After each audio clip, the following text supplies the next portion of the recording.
Okay, New York has hosted the US Open for more than a century. We've seen Serena Williams say goodbye, watched Roger Federer break down in tears, and watched new champions like Jannik Sinner lift the trophy. But something happening in New York in the final week of August 2026 is unlike anything the tournament expected. Staff at Flushing Meadows have reportedly found themselves dealing with a level of attention centered on one player that they simply weren't prepared for, 21-year-old Alex Eala of the Philippines. After one of her matches, Eala thanked the fans for the incredible support, describing the energy inside the stadium as electric and saying the crowd made her first Grand Slam main draw victory incredibly special. And that reaction tells you everything about what's happening around her. Alex Eala isn't just winning tennis matches anymore. She's creating an atmosphere. At just 22 years old and standing 5'9", Eala has quietly become the most successful tennis player the Philippines has ever produced, male or female, in more than a century of organized tennis in the country. When asked whether she was ready to make more history, her answer was simple: she's always ready for more history.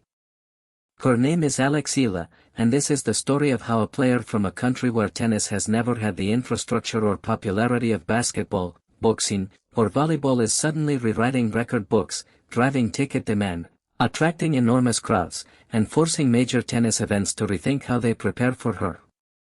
And here's where this story gets really interesting. Eala doesn't have a traditional home tournament. She doesn't get to play a major event in front of thousands of fans from her hometown.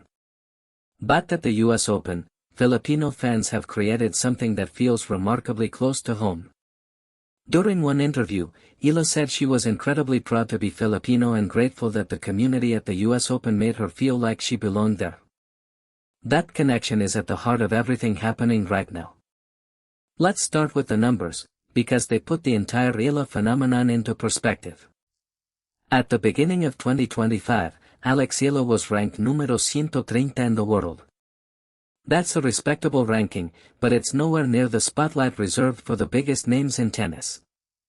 Fast forward about 20 months, and on August 24, 2026, just before the US Open draw, Eala reached a career-high world ranking of numero 18. That wasn't just another ranking jump. According to the source material, it made her the highest-ranked Filipino and Southeast Asian player, male or female, in WTA history. And when you look at what she has accomplished along the way, the list becomes even more remarkable. She's the first Filipino to break into the world's top 20, the first to defeat a top 10 opponent, the first to reach the fourth round of a Grand Slam, the first Filipino to make a WTA semifinal, and the first and, so far, only Filipino player to win a WTA Tour singles title. That title came in Washington, D.C., earlier this month. To understand just how significant that is, you have to understand the history of Philippine tennis.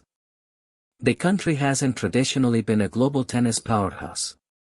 You have to go back to 1988 to find a period when Philippine tennis briefly captured international attention through the country's Davis Cup team. After that came decades with very little global impact. No Grand Slam breakthroughs. No major top 100 presence. No sustained international relevance. And that's why Eala's rise feels so different. The Philippines is a country where basketball, boxing, and volleyball dominate the sports culture. Tennis was never supposed to be the sport that produced a global superstar.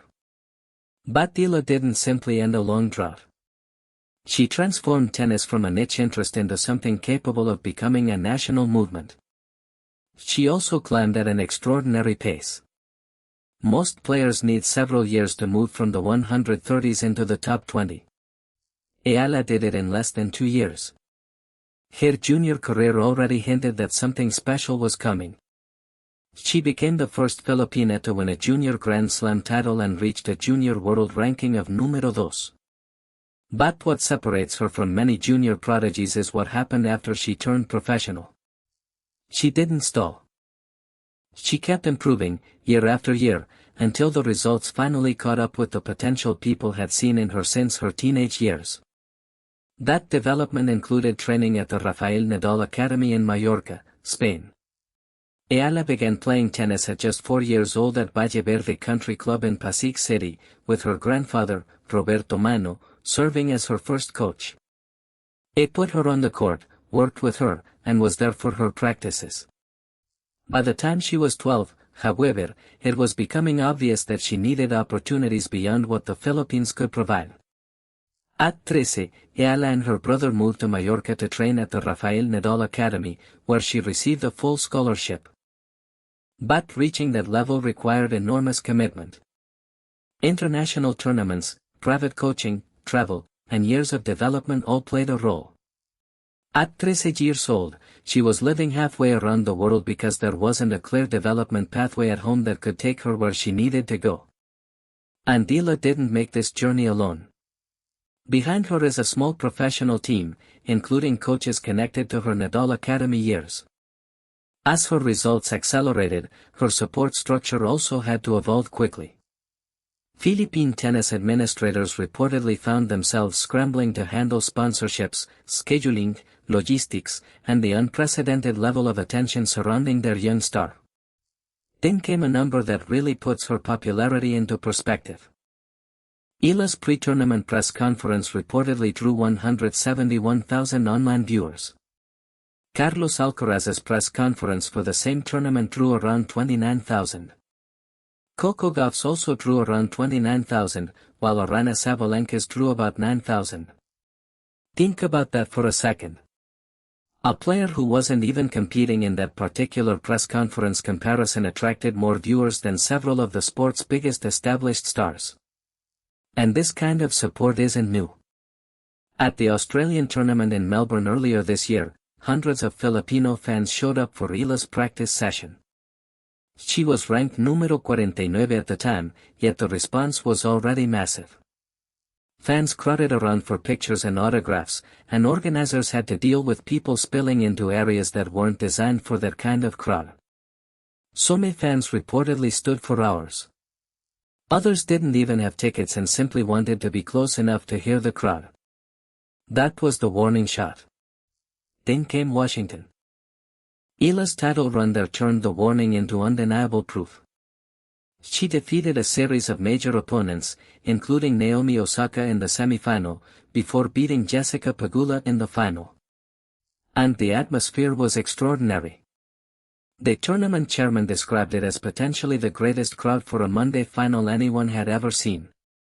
This wasn't a Saturday night showcase.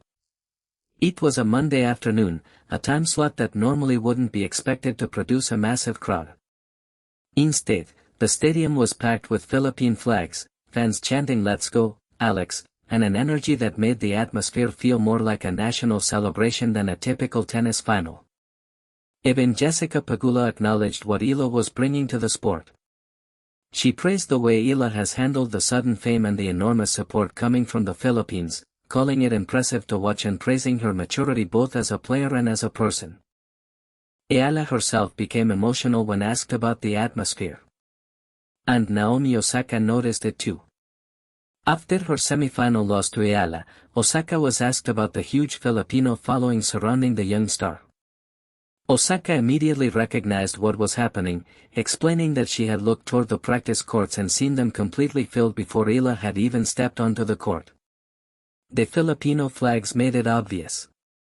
Osaka said the fans were incredibly kind and called it awesome that Eala was building a new community around women's tennis. That's a huge statement coming from someone who understands better than almost anyone what it means to become the face of a sport for an entire country. And Eala's momentum wasn't limited to Washington. At Wimbledon, she had already shocked the tennis world by defeating defending champion Iga Swiatek. Afterward, Eala talked about how special it was to share the court with a player she had watched in major Grand Slam finals. Then she arrived in Toronto, and the same pattern followed her.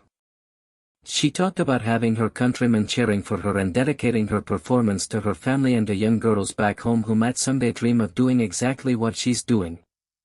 Back in the Philippines, the reaction has become something much bigger than ordinary sports fandom. In July, before her Washington breakthrough, Eala was invited to Malacañang Palace, where President Ferdinand Marcos Jr. personally presented her with a presidential citation, one of the country's highest civilian honors.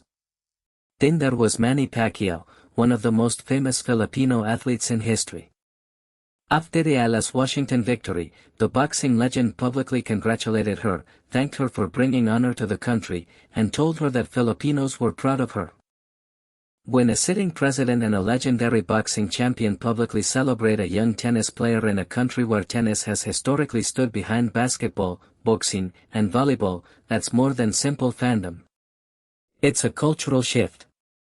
And perhaps the biggest impact won't even come from ticket sales or television numbers. Club administrators believe the grassroots effect could matter more in the long run.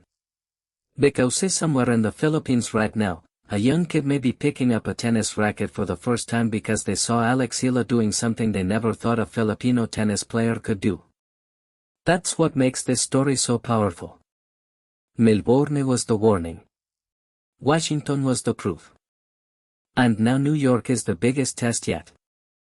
20 months ago, Alex Eala was ranked número 130 in the world.